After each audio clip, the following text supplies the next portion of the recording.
Meus queridos irmãos, muito boa noite, com a graça do nosso Senhor, na paz do nosso Senhor. Então, vamos dar continuidade à nossa lição número 27, né? Em continuidade à lição anterior, que nós tínhamos dado, vencendo o pecado. Então, vamos dar mais alguns detalhes, algumas orientações bíblicas sobre a malignidade e a sutileza do pecado. Para a gente vencer o pecado, tem que conhecer suas artimanhas, as sutilezas, porque os demônios, o nosso inimigo, que está inclusive na nossa própria natureza pecaminosa, que a Bíblia chama de concupiscência da carne, Paulo fala muito sobre isso, na carne, são nossas vontades, né? Nossos desejos, que são naturais, desejos pecaminosos, porque somos pecadores. Porém, o regenerado, o convertido, vive uma outra realidade, né? Aqueles a quem Jesus chamou, vinde a mim, eu vos farei pescadores de homens, ele disse isso aos seus 12 discípulos, especificamente. Foi a eles nominado, está lá o nome de cada um deles, que ele formou apóstolos. Nós não somos apóstolos, mas somos discípulos, podemos continuar sendo discípulos. Em situações diferentes, com características diferentes, circunstâncias diferentes, mas o ensino é o mesmo e o aprendizado e a prática deve ser a mesma, dependendo das circunstâncias. Então, irmãos, vinde a mim é muito bom, todo mundo se acha discípulo, temos explicado isso. Mas na hora de entender o que isso significa, se alguém quer vir após mim, a si mesmo se negue, né? Deixe de fazer a sua vontade, é isso que quer dizer, faça a minha, sou eu o mestre e eu estou ensinando o que é que vocês devem fazer. Tome a sua cruz, isso é incondicional. Não tem, mas isso é difícil não, é impossível, mas comigo tudo é possível. Lembra? Lá em João 15, na parábola da videira, sem mim nada podeis fazer. Versículo 5. Invertendo comigo, vocês podem tudo. Como Paulo diz, tudo posso naquele que me fortalece. Tudo posso o quê? Enfrentar, sofrer, passar. No mundo passais por aflições. Pois é, eu posso passar por tudo naquele que me fortalece. É esse o sentido do discipulado e da missão que nós temos enquanto discípulos de Cristo, vivendo nesse mundo de trevas. Então, nós já vimos aqui, na primeira lição, que nós temos ensinado aqui que pode até parecer antipático, como eu já disse a muitos, mas olha, isso é bíblico. Quem não é convertido não pode ser discipulado. Quem é convertido obrigatoriamente e naturalmente será discipulado. Nós já vimos aqui porque o versículo tema ou o versículo áureo de ouro dessa nossa lição é 1 Coríntios 2,14, que diz assim. Nós já vimos aqui, né? 1 Coríntios 2,14, que diz assim: ora, o homem natural não aceita as coisas do Espírito porque lhe são loucura e não pode entendê-las porque elas se discernem espiritualmente. Então, irmão, não há o que discutir. Quem goste ou não goste de eu dizer isso, não há o que discutir. Quem não tem o Espírito de Deus não entende as coisas espirituais. Quem tem o Espírito de Deus buscará entender essas coisas espirituais, porque agora é o Espírito que habita nele, o mesmo Espírito que inspirou a palavra, o mesmo Espírito que lhe abriu os olhos, os ouvidos e o coração para entender essa palavra. Então não há como interromper essa cadeia. O convertido será discipulado, o que envolve a sua santificação para ser glorificado no último dia. Não há como parar essa corrente, digamos assim. Então, olha só, nós já vimos aqui que a malignidade do pecado, né, a sua sutileza, ela leva ao engano. Inclusive o auto-engano. A pessoa se auto-engana, achando que está certa, achando e não está. Então, nós já vimos isso aqui, que as pessoas devem, conhecendo esses pecados escravizadores, aqueles que nos são mais íntimos, conhecendo, então ela deve lutar contra eles no poder do Espírito Santo, de acordo com a palavra de Deus. Nós já vimos todos esses versículos também aqui. E vimos que algumas situações típicas de pecados sutis e escravizadores, começamos a vê-los, e vimos o primeiro, que foi os pecados que nós praticamos conscientemente, embora já tenhamos tentado abandoná-los, argumentando que eles são muito fortes. Quanto pastor é mais forte do que eu.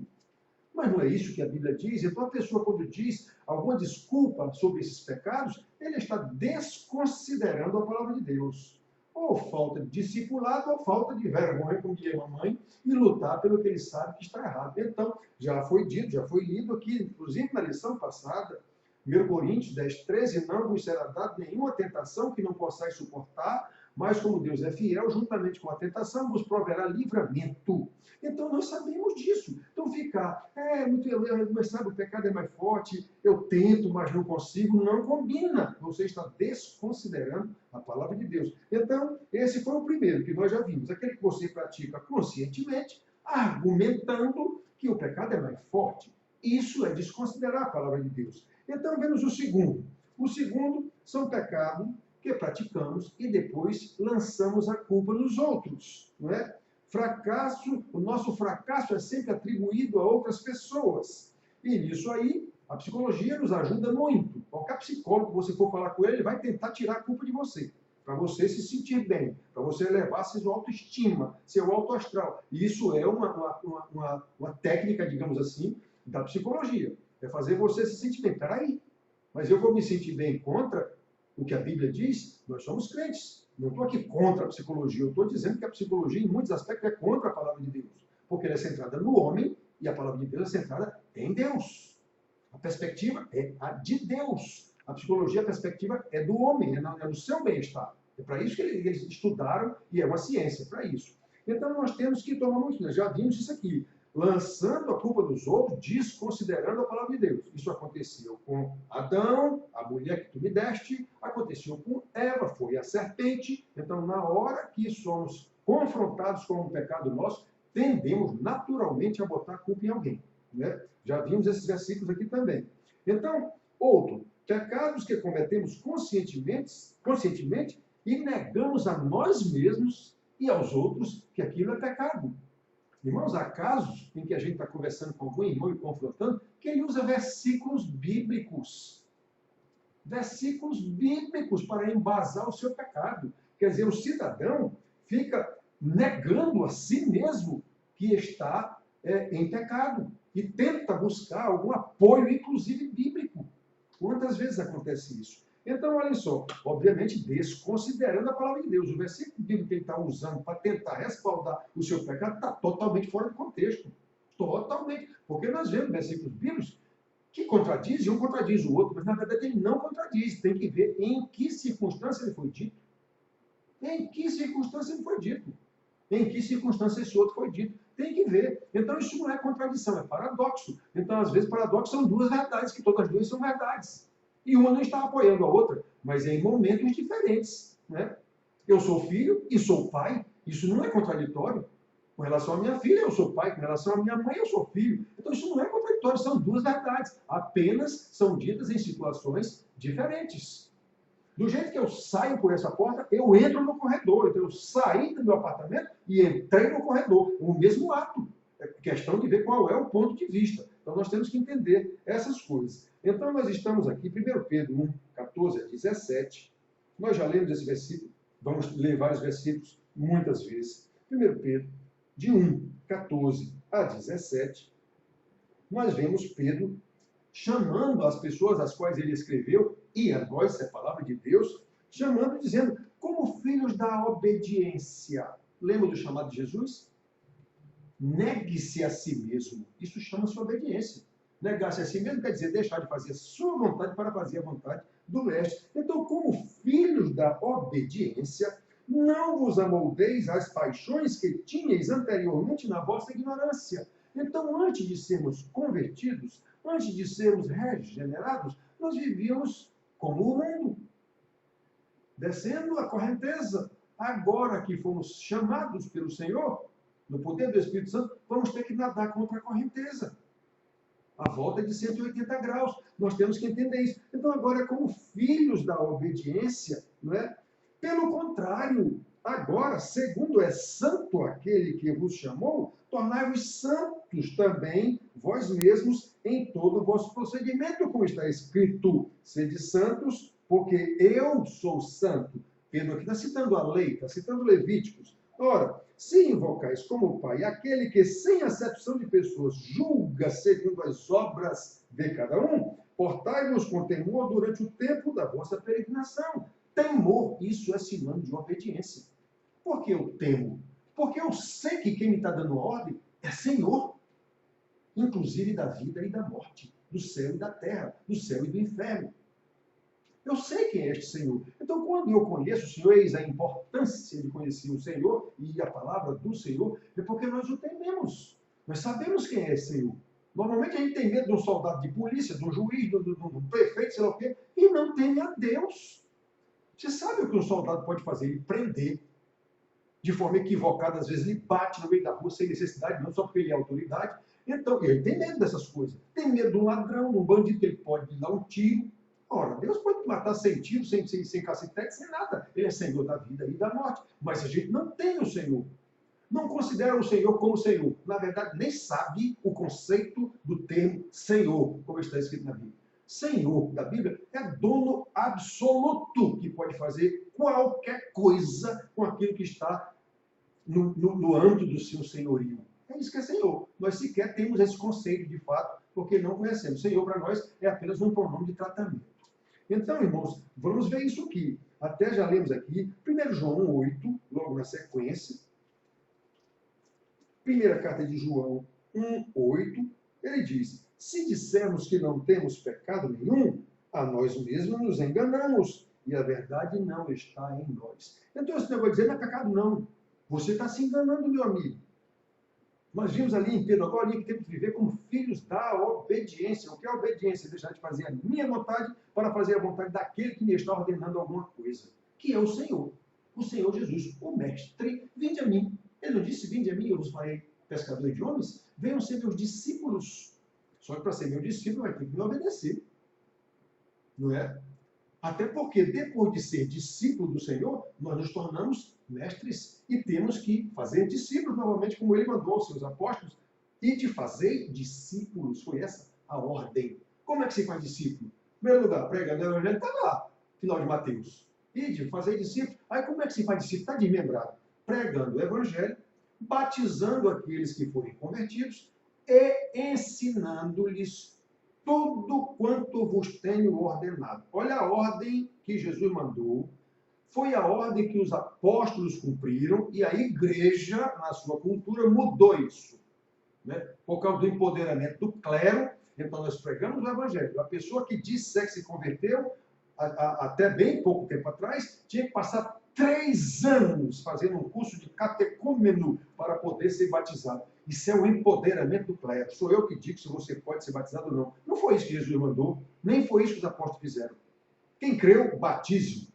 Aí agora você vai ensinar a ele tudo que eu vos tenho ensinado. É essa a ordem da Bíblia. Pois é, a igreja mudou a Bíblia para conforme as suas conveniências. Poder do clero, empoderamento do clero. Eu discordo totalmente disso e vocês sabem disso. Né? Muito bem. Então, João aqui, ele diz, olha, quem disser que não tem pecado, está mentindo. A verdade não está nele. Então não adianta ficar escondendo algum pecado ou mentindo para si mesmo, dizendo que não é pecado, e até arranjando desculpas bíblicas para autenticar, digamos assim, algum pecado. Isso está errado, isso não pode. Não é? Então nós vemos aqui a quarta situação típica em que pecados sutis vão nos enrolando e nós vamos desconsiderando a palavra de Deus. Olha, pecados que praticamos tentando nos convencer de que não somos escravos. Não, eu vou fazer isso só até enquanto eu quiser. Né? Embora prossigamos em praticá-los deliberadamente, desconsiderando a palavra. Uma coisa que nós vemos com muita frequência são os votos feitos, as promessas feitas, a palavra dada, uma mentira contada. Não, eu não vou mais, eu vou contar a verdade. E continua contando aquela mentira. Não, eu vou contar a verdade e continua contando aquela mentira. Depois, ainda não é hora, ainda não é tempo. Ou dá a palavra em alguma coisa e não cumprir. Não, mais para frente, depois. Não, na semana que vem. Irmãos, isso é terrível, porque a pessoa está escravizada por aquele pecado, da postergação, digamos assim, do descumprimento da palavra, do descumprimento do voto. Ele está escravizado por esse pecado, tanto que não consegue sair. mas fica dizendo para si mesmo que a hora que quiser, ele sai. É como o vício do cigarro, bebida ou coisa parecida. Um vício estabelecido, o mais comum, do cigarro. Quantas vezes eu disse para colegas do Banco do Brasil, na época que eu estudava, meu irmão, deixa esse cigarro, rapaz. Esse vício, que vício que é isso? Não é vício não, meu amigo, é vício sim. Tanto que você não consegue. Eu deixo. A hora que eu quiser, eu deixo. Então deixa. Eu não quero deixar. Interessante isso. Então era normal isso. A hora que eu quiser, eu deixo. Então deixa. Mas eu não quero deixar. Não quer não, não pode. Você está escravizado. Então, esse negócio de ficar postergando coisas, postergando, prometendo sem cumprir, mentindo e repetindo aquela mentira, depois, não, quando chegar na hora, eu conto. Você não tem condição, está escravizado pelo pecado. Então, eu preciso tomar muito cuidado e entender isso como um pecado que está me escravizando. E eu sou do Senhor. Como é que eu estou me deixando escravizar por um pecado besta, digamos assim? Um pecado tolo, tanto que eu deixo a hora que eu quiser, só que nunca quero. Então, isso é escravização. Nós temos aqui a palavra Romanos 8:34, né? Vamos ler os versículos, Romanos 8:34, que nós selecionamos aqui alguns, em que o apóstolo diz assim: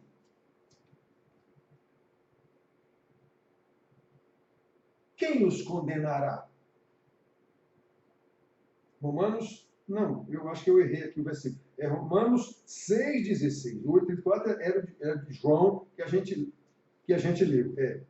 Romanos, João, vamos lá, eu me bananei todo aqui, mas é João mesmo, o primeiro desse bloco aqui.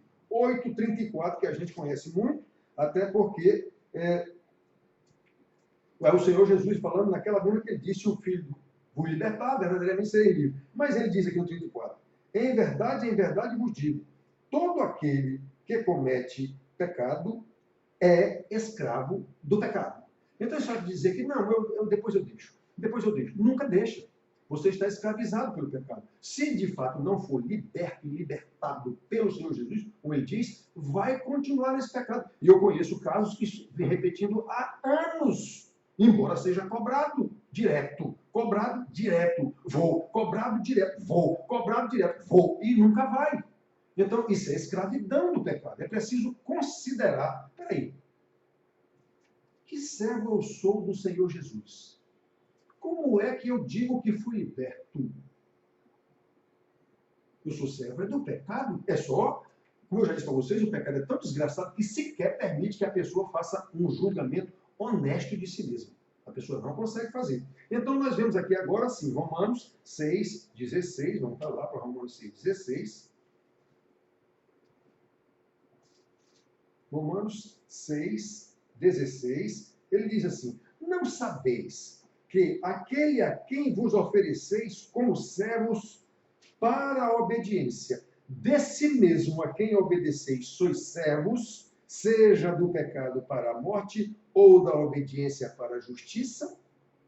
Pois é, meus filhos. Então, olha só, o homem está dizendo aqui uma coisa lógica. A quem é que você está obedecendo? É ao pecado. Então, pronto, você é escrava desse pecado.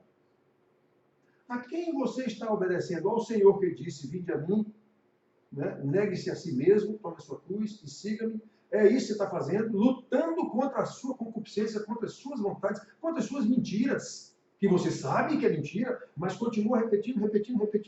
Por quê? Porque está escravizado. Então eu preciso tomar muito cuidado. Eu não estou aqui ensinando o que já vieram conversar comigo. Tem que fazer uma oração de libertação, tem que fazer um culto de libertação. O que é isso? Se eu sou crente, eu já fui liberto. Eu estou agora, nesse momento, por negligência, inclusive com a palavra de Deus, sendo chafurdado por Satanás na minha vida, escravizado. Mas eu não sou escravo coisa nenhuma, eu estou em algum momento. Isso aconteceu com Salomão, inclusive, com Davi, com qualquer um. Certo? Imagine com a gente. Então, a gente tem que prestar atenção. Se não estiver alicerçado na palavra, lembra, guarda no coração as tuas palavras para não pecar contra ti. De que maneira pode o jovem seguir no seu caminho, reto no caminho do Senhor, observando o caminho segundo a palavra de Deus? Então, nós temos que lembrar dessas coisas o tempo todo. É isso que é meditar na palavra. É lembrar dessas coisas o tempo todo. Às vezes, essa palavra meditar a gente usa como se... Vamos fazer uma breve meditação na palavra. Isso não é meditação coisa nenhuma, isso é um breve estudo. Né? Meditação é você lembrar o tempo todo. Irmãos, vamos meditar na palavra agora. O versículo tal, você traz a memória. Aí sim é uma meditação. É esse o conceito da palavra meditar. Então, 6,16, a gente vê aqui, meus irmãos. A quem você está servindo? É a esse que você é escravo. A quem você está obedecendo? É a esse que você é escravo. Se for o pecado, é escravo do pecado. Se for o Espírito, você é obediência, você está fazendo obediência para a justiça. Lembra de Jesus? Buscar em primeiro lugar o reino de Deus e a sua justiça. O que é justiça? É o que é justo. Né? Então, irmão, nós temos isso aqui. Nós já vimos esse 2 Timóteo 2,22 na aula passada, em que Paulo chama a atenção do seu discípulo, um pastor, um jovem que Paulo dá testemunho, a Bíblia diz, é um jovem que desde pequeno aprendeu as Sagradas Letras, com sua mãe e sua avó, com a mãe Eunice, sua avó Lloyd, ele aprendeu. Pois é, mas assim mesmo Paulo chama a atenção dele aqui. Olha, presta atenção, Timóteo. Presta atenção, 2 Timóteo 2,22. Presta atenção. Foge das paixões da mocidade. Segue a justiça, essa mesma justiça que nós falamos ainda agora, de Deus. Segue a justiça, a fé, o amor e a paz com os que, de coração puro, invocam o Senhor. Qual era o contexto aqui? Falsos mestres da igreja, ensinando coisa errada, bajuladores que gostavam de bajulações, palavras bonitas, que agradavam a todo mundo. Como não é novidade nenhuma, a igreja está infestada, como sempre esteve, de gente desse jeito. No Velho Testamento eram os sacerdotes falsos. No Novo Testamento, os falsos profetas, os falsos apóstolos, aliás, os falsos apóstolos. No Velho Testamento, os falsos sacerdotes e os falsos profetas. Era assim, era de miríades e miríades contra os poucos profetas verdadeiros de Deus no Velho Testamento, e assim mesmo no Novo Testamento, os falsos apóstolos, assim também, os fariseus. Só fariseu, aceito fariseu, tinha cerca de 3.000 naquela época, ali no contexto em que Jesus viveu. Aí tinha mais os saduceus, que eram em menor número, e os escribas, que eram os que escreviam. Era muita gente, sem contar os judaizantes, que eram seguidores fanáticos dos fariseus. Na aula da escola dominical, o presbítero Daniel está ensinando sobre essas coisas aí. Não é? Então, irmão, nós temos que ver isso.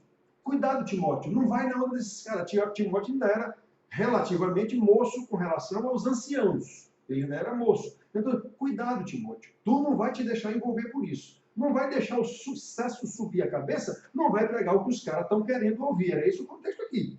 Mas na frente ele diz, prega, insta, corrige, repreende, seja oportuno, quer não. Ele ensina o seu apóstolo, né, a dizer essas coisas. Não é? É aqui no... Ele ensina a Timóteo essas coisas. Não vai nessa conversinha desses camaradas, não. É aqui no 4. Prega, insta, corrige, repreende, chega junto. Quer o povo goste, quer não. É isso que quer dizer, seja oportuno ou não. Não é que ele será inoportuno, não é? Quer gostem, quer não. É isso que quer dizer, quer seja oportuno, quer não. Quer o pessoal goste da tua palavra, quer não goste, prega do jeito que eu estou te dizendo. Insta, corrige, repreende. Né? Então, irmãos, vocês sabem, quem me conhece lá na igreja sabe, eu sofro isso, porque prego de uma maneira dura, digamos assim, sempre cobrando. Não querem ouvir isso, não. Eu quero a pregação bonita. Quantos já saem da nossa igreja por causa disso? Quantos? Então, irmãos, nós vemos aqui em Tiago 2,10, na sequência, vocês sabem que a gente procura andar sempre para frente. Em Tiago 2,10, nós vemos aqui o homem de Deus, 2,10. Pois qualquer que guarda toda a lei, mas tropeça em um só ponto, se torna culpado de todos. Então, nós somos crentes, sabemos disso, cumprimos tudo direitinho. Mas tem um pontinho ali que é de estimação e que a gente fica, inclusive, negando, postergando, ou seja, o que for, e continuamos cometendo aquele pecado. Pois é, um só. Lembra do jovem rico? Senhor, que parei para herdar o reino dos céus? Cumpre a lei. Já cumpro. E Jesus não disse que ele não cumpria, não. Ele cumpria mesmo. Muito bem. Ainda te falta um. Ainda te falta fazer uma coisa. Vende teus bens, dá aos pobres, aí segue. O rapaz considerou a sua fortuna. Então, reparei, tinha uma coisa atravancando, como se diz, ao cumprimento total da lei. Então, se você falhar num, como o Tiago está dizendo aqui, farrapou em tudo. Então, não adianta eu ser todo bonitinho lá na igreja, todo bonzinho, todo não sei o quê, mas tem uma coisa que eu não faço. E sei que não faço. E continuo sem fazer. Eu estou sendo escravizado por aquela única coisa. Então, nós temos que tomar muito cuidado. Senão, o pecado nos pega pelo pé. Quanto tempo Salomão, o sábio, passou escravizado pelo pecado na farra, fazendo tudo o que ele tinha vontade de fazer, como ele mesmo narra lá em Eclesiastes. Quantos anos? A pessoa pensa que foi só uma festa que ele fez. Foi não, meus irmãos. Ele passou talvez mais de 20 anos daquele jeito. Então nós temos aqui que ver Tiago 2,10, aí tem o Tiago 4,17, que é aquele que sabe que deve fazer e não faz, nisso está pecando. Portanto, aquele que sabe que deve fazer o bem e não faz, nisso está pecando. Então, numa coisa que você sabe que não está cumprindo, você faz tudo. É gente boa, é bom crente, não sei uma série de coisas, mas tem uma coisa que você não está cumprindo e sabe, e continua naquilo, não tem força para sair. Quanta gente eu chamo a atenção de alguns pecados específicos há 14 anos. Há 14 anos. E já confrontei pessoas, inclusive, dizendo, há 14 anos eu chamo a atenção de você para isso, você mudou em quê? Eu faço isso, vocês sabem disso. Vocês sabem. Então, mas isso é complicado. Quer dizer, um pecado escraviza o cidadão. Eu não vou nem citar uma miríade de pecados. Um só. O cidadão fica escravizado por causa de um pecado.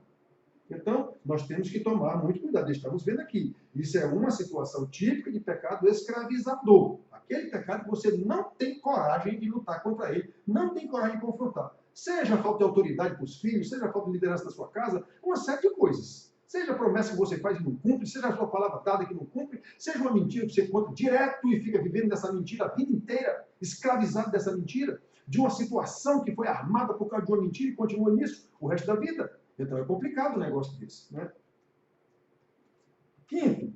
Quinta situação, pecados que continuamos praticando, mesmo que o prazer e a satisfação pessoal durem pouco, enquanto o prejuízo que eles causam a nós e aos outros é considerável e de longa duração, desconsiderando a palavra de Deus. Romanos 6, 19 a 21. Vamos ver aqui de novo o que é que o homem de Deus diz. Romanos 6, 19 a 21. Falo como homem, por causa da fraqueza da vossa carne. Assim como oferecestes os vossos membros para a escravidão da impureza. Isso aqui é da prostituição mesmo. E da maldade para a maldade, assim oferecei agora os vossos membros para servirem a justiça para a santificação. Justiça, a palavra de Deus, para a santificação. Né? Até o 21. Porquanto, quando éreis escravos do pecado, estáveis isentos em relação à justiça. Naquele tempo, que resultado colhestes? Somente as coisas de que agora vos envergonhais, porque o fim delas é a morte. Então, Paulo está lembrando desses irmãos que não eram crentes antes, que não eram cristãos e agora são. Ele está dizendo, olha, vocês sabem como vocês viveram no passado? Vocês sabem o que vocês faziam, né, com os vossos corpos? E vocês sabem que o que é que ficou disso? Aquilo ali era pecado para a morte. E o que é que ficou disso? Vergonha. Só ficou vergonha de lembrar isso. Então, quando eram escravos, estavam isentos disso. Vocês eram escravos do pecado, então vocês estavam isentos. Quem ia cobrar? Agora não. Agora o Espírito Santo cobra. Agora a comunidade cobra, os irmãos cobram, os filhos cobram, a mulher cobra. E esse cobra não é cobrando, não. É que você deve isso a eles. Então, olha só, irmãos. Um momento que a gente passa, digamos assim, vamos citar um caso bem típico. Um momento que a gente passa na frente da televisão vendo um programa inadequado com os nossos filhos. Né? Até porque hoje na televisão dificilmente tem um programa adequado. A não ser os programas de uma ou outra igreja que você consiga, ou se você tiver um canal fechado, você tem algum canal que seja instrutivo, mas esses canais abertos, Rede Globo e Companhia Limitada, não tem nada que se aproveite de um negócio desse. Então você vê, à tarde, repetição de novela não sei de quê. 6 horas, prostituição declarada de jovens, num programa. Depois as novelas, uma atrás da outra, prostituição, prostituição, prostituição, prostituição. Jornal, só desonestidade, escândalo, corrupção e canalice. Né? Aí em matérias adulteradas. Então, Parte da manhã, você vê, tem uns programas lá ensinando a fazer bolo, não sei o que mais, e de vez em quando, num programa daquele de fazer bolo, vem um cantor cantar alguma música imoral. Depois vem um outro programa lá de uma mulher que era jornalista, era produtora, sei lá, apresentadora de Fátima. É só imoralidade, prostituição e perversão do entendimento das crianças. Então é complicado você ficar na frente da televisão assistindo com seu filho um programa desse. Palavrões direto nos programas, se for o caso. Mas é bom assistir o programa com meu filho, eu estou até com meu filho, estou com a minha filha aqui, vendo. É um prazer, eu estou aqui com minha filha. E as consequências disso? As consequências disso. O cérebro não tem tecla del. Por isso, como está dizendo aqui, o que foi que vocês escolheram? O que é que vocês escolhem hoje do que vocês praticaram anteriormente? Vergonha. Né? Vergonha. Olha, naquele tempo, que resultado colhestes? Somente as coisas de que agora os envergonhais. Irmãos, eu digo para vocês na igreja, eu digo para os meus meninos que eu ensino lá na classe dos adolescentes. Eu passei 15 anos fora da igreja, no Banco do Brasil. Era a minha igreja, era o Banco do Brasil, a minha casa era quase o Banco do Brasil. Não acompanhei quase o crescimento das minhas filhas, até 15 anos de idade, não é? Porque eu me formei, digamos assim, dentro do Banco do Brasil. Eu era apaixonado pelo trabalho, fazia bem feito, eu sabia tudo do banco. Então, passei esse tempo fora da igreja e, obviamente, fiz muitas coisas indevidas, das quais, como vamos dizer aqui, tenho vergonha. Porque elas não saem da mente. Elas não saem da mente. Elas não estão me acusando que você fez. Não fiz, fiz e o Senhor Jesus já me livrou disso. Mas a lembrança não sai, não.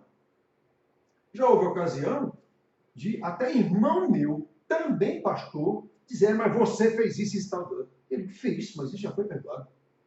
Você não pode estar me acusando disso. Então, é preciso a gente prestar atenção, só que da minha cabeça não sai. Eu lembro disso, sim, para a minha vergonha, como Paulo disse. E por isso eu luto tanto para estudar e ensinar, e evitar que os jovens caiam com os pais. Eu não tinha pai, meu pai tinha morrido. Eu não tinha mais uma autoridade sobre mim, quase. Aí passei no concurso do Banco do Brasil muito moço, pronto, virei dono do mundo. Naquela época, o Banco do Brasil era talvez o emprego mais importante do Brasil. Então, virei dono do meu nariz, coisa desse tipo. Fiz besteiras. Então, eu digo para os jovens e para os pais, não cometam esse erro que eu cometi. Eu sou testemunha para vocês, não cometam esse erro que eu cometi. Então, e fico dizendo para os meus jovens lá de Gole, cuidado com os colegas no colégio de vocês, cuidado com o que vocês veem no smartphone. Porque o que vocês virem nunca mais vai apagar da mente. Nunca mais. Pode até cair em algum esquecimento em algum momento, mas no momento o diabo vai trazê-lo à memória, se for o caso. Tomem cuidado. Então é preciso a gente fazer isso, irmãos. Cuidado. Prazer momentâneo, como no caso aqui desse pessoal aqui, era sexo. De todas essas igrejas aqui, tem essa situação, era prostituição, prazer momentâneo. E depois vocês vão se arrepender, vocês vão ter vergonha disso. É isso que o homem está dizendo aqui. Então nós temos que tomar cuidado com a situação. Não gaste pouco tempo em alguma coisa prazerosa, até com os filhos, se for o caso. E depois, quanto tempo você vai tentar lutar para recuperar isso? E às vezes não consegue mais. Né? Que nós tenhamos esse cuidado, esse pecado sutil. Né? Sexto, nós temos pecados que continuamos praticando e tentamos esconder, desconsiderando a palavra de Deus. Salmo 32, nós vemos o salmista dizendo, enquanto eu calei o meu pecado, envelheci de tão cansado. Os meus ossos se quebraram. Não adianta. Não adianta. E olha que ele tentou esconder mesmo. O salmista Davi tentou esconder mesmo. Providenciou até a morte do marido da mulher com a qual ele adulterou. Ele era rei, tinha direito, digamos assim, de fazer aquilo na condição de rei. Como rei de Israel, não. Os outros reis faziam. Como o faraó fez com Sara, com a mulher de Abraão, e Abraão tinha até medo de morrer por causa disso, Abimeleque também. O rei tinha todo o poder dentro do seu território. Só que o rei de Israel não era para ser assim, o rei de Israel era pastor. Era esse o conceito de rei de Israel, era um conceito de pastor, conduzir o povo de Deus de acordo com a lei de Moisés. Era esse o conceito. Dos 40 reis, só 8 foram mais ou menos. Só 8. Desses 8, você considera que foram mais ou menos, ou que foram, levaram o povo. Mas o resto foi uma desgraça. todos os outros. Então nós vemos aqui, não adianta, não adianta. O versículo 34, 3 e 4, o 32, o 34, 15 e 16, agora, o Salmo 34, 15 e 16. Esse outro eu já citei, o 32, 3 e 4. O 34, 15, é isso? 15 e 16, o homem de Deus diz assim, 34, 15 e 16. Os olhos do Senhor repousam sobre os justos, e os seus ouvidos estão abertos ao seu clamor. O rosto do Senhor está contra os que praticam o mal, para lhes extirpar da terra a memória. Então, reparem, meus irmãos, o rosto do Senhor está nos justos para conduzi-los e está nos injustos para extirpá-los. Nós temos esse, eu acho que é o provérbio 15:3, que diz que os olhos do Senhor estão em todo lugar, contemplando maus e bons. A mesma coisa desse versículo aqui, desses dois versículos só tem demais dizendo as consequências, para os bons e para os maus. O provérbio diz apenas que o Senhor está olhando. Então, se para os maus é terrível saber que o Senhor da criação, que tem todo o poder, todo, sobre a morte, sobre o inferno, sobre o que for, está olhando para eles, isso é terrível. Já para os que buscam a justiça de Deus, isso é um bálsamo. Eu saber que o Senhor está me olhando o tempo todo. O Senhor está cuidando de mim o tempo todo. Até se eu resvalar, o Senhor me segura.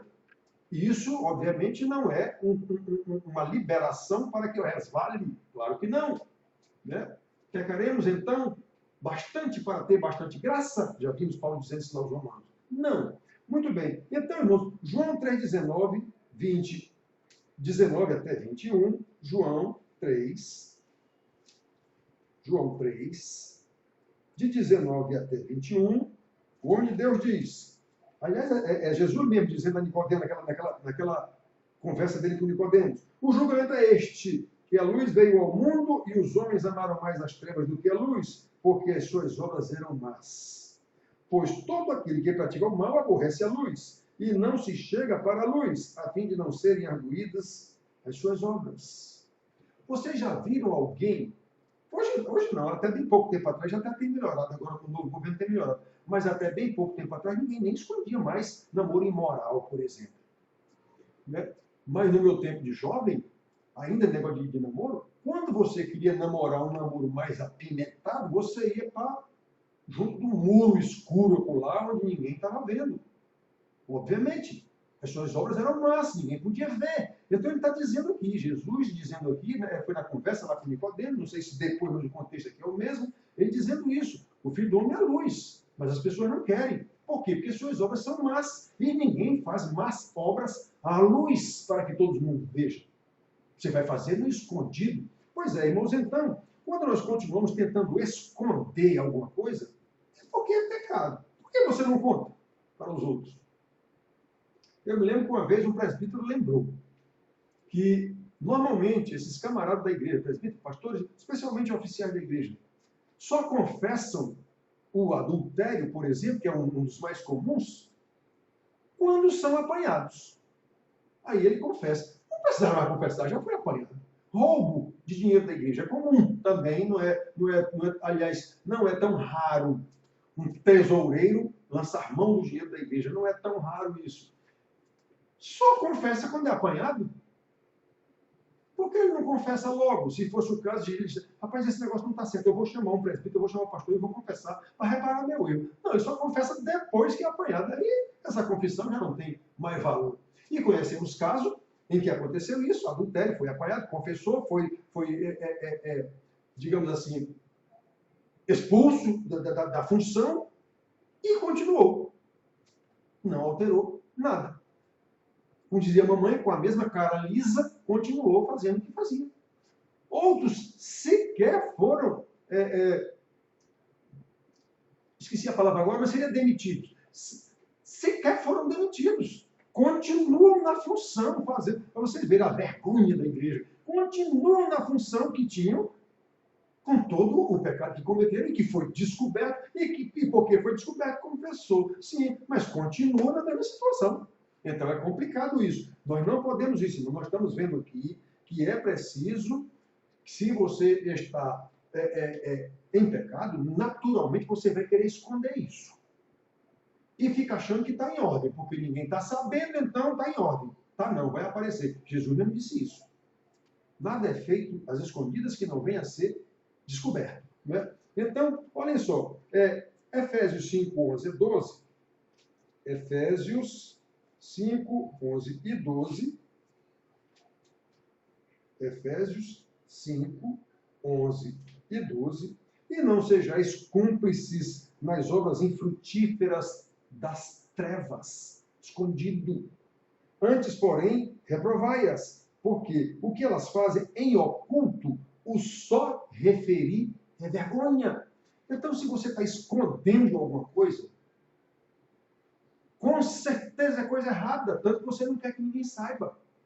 E isso são pecados que a gente conserva durante tempos, porque ninguém sabe. Então, só eu que estou sabendo disso, conserva durante tempos. Tempos. Você, às vezes, descobre uma situação de um determinado pastor, já tem, na nossa igreja nós conhecemos casos assim, que já fazia uma década que o cidadão vivia com outra mulher, além da sua, década. Então, mas estava tudo certo. E o homem era um pastor idolatrado pela igreja? Pois é, já fazia uma década. É assim, estava escondido, ninguém sabia. Só que um dia aparece. Um dia aparece. Então, irmãos, que a gente tenha muito cuidado. Tiago 5,16, vamos mais para frente aqui. Tiago 5,16.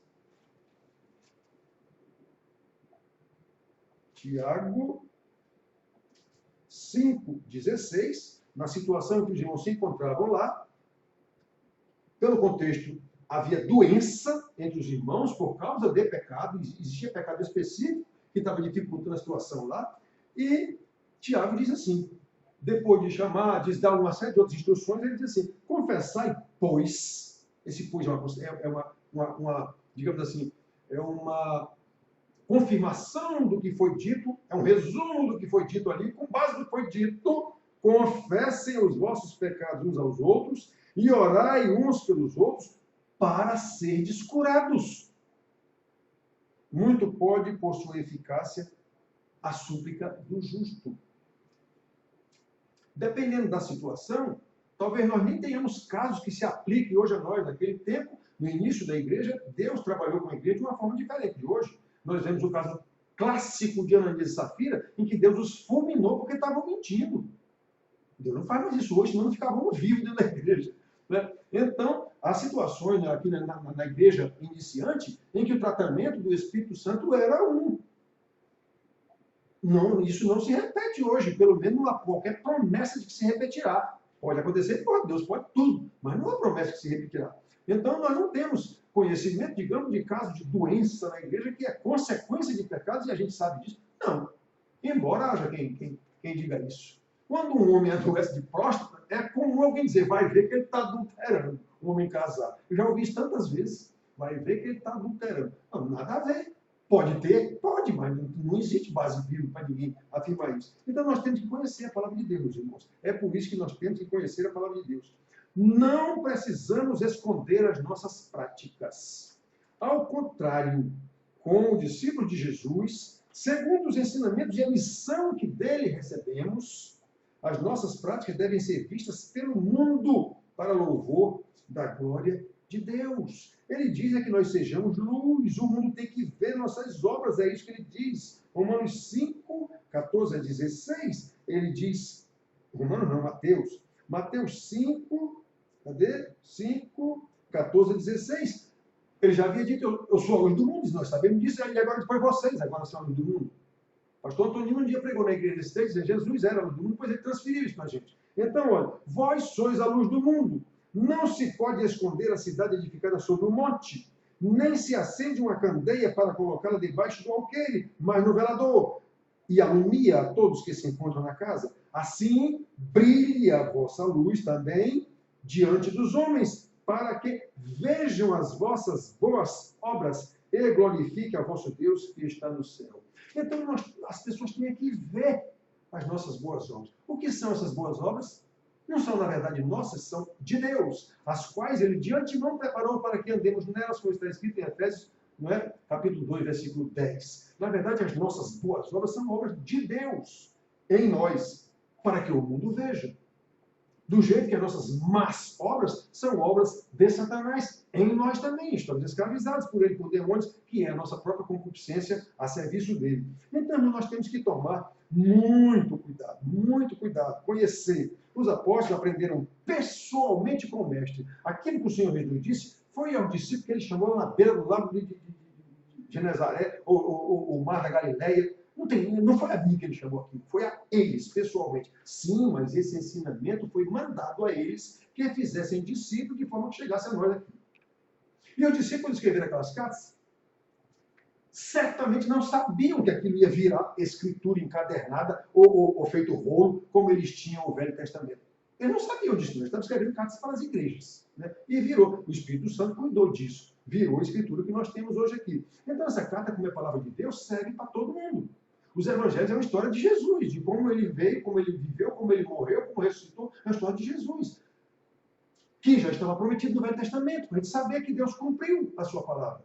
A profecia foi cumprida, cabalmente está consumado. Jesus mandou, ensinem, façam discípulos. Aprendam comigo, deixem fazer a sua vontade, façam a minha, aprendam comigo e façam discípulos, ensinando tudo que eu vos tenho ordenado. É isso que nós estamos fazendo, ou buscando fazer. Não é, irmãos? Então, os apóstolos aprenderam pessoalmente com o mestre e ensinaram às igrejas primitivas, e a nós, porque a palavra está aqui, a minha palavra está aqui, que isso deve acontecer independentemente das circunstâncias, independente de Covid ou do que for, independente de opressão político-governamental, cultural, o que seja.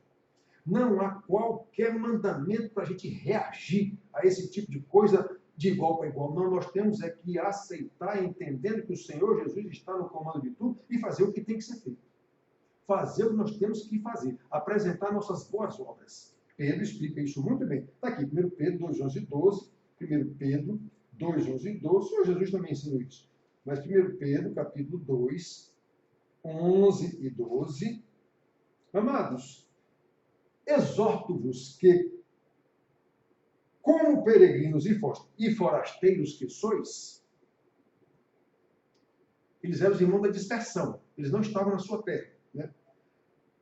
A vos absterdes das paixões carnais que fazem guerra contra a alma, mantendo exemplar o vosso procedimento no meio dos gentios, para que, naquilo que falam contra vós outros, como de malfeitores, observando-vos em vossas boas obras, glorifiquem a Deus no dia da visitação. É essa a ordem. Não interessa a opressão, seja de quem for, não interessa. Se ele estiver querendo fazer você desobedecer claramente a ordem de Deus, aí aplica-se aquela, importa antes obedecer a Deus do que obedecer aos homens. Mas se não tem nada a ver, a ordem é apenas, por exemplo, o homem não quer mais que a gente abra a igreja, eu não abro. A igreja é uma instituição sócio-religiosa que deve obedecer às leis do país. Então, se um governador, por algum motivo, como agora, decretou que não pode ter culto, não pode ter culto. Vamos brigar por quê? Nós vamos fazer da forma como nós temos como fazer, com orientação de Deus, do poder do Espírito Santo, em oração no Espírito sempre. Isso aí é sempre. Você não tem por que querer abrir a igreja na marra, como o Malafaia tem feito aí contra o governo do Rio. Isso é loucura. Há uma ordem governamental, vamos cumpri-la. E não há qualquer pecado contra Deus em fechar a igreja numa pandemia. Claro que não. Né? Então nós temos que entender essas coisas, meus filhos. Temos que entender isso. Então, olha só, os apóstolos aprenderam pessoalmente com o Senhor Jesus. Ele disse, vinde a mim, eu vos farei pescador de homens. Quem vier a mim, negue-se, tome a sua cruz e venha. Eu vou ensinar vocês. Está consumado. Agora vão e ensinem a outros, façam discípulos. Eles fizeram seus discípulos, escreveram cartas para as igrejas individuais. Interessante que eles escreveram cartas para as igrejas, nem foi para o líder de uma igreja que eles escreveram, foi para a igreja como um todo.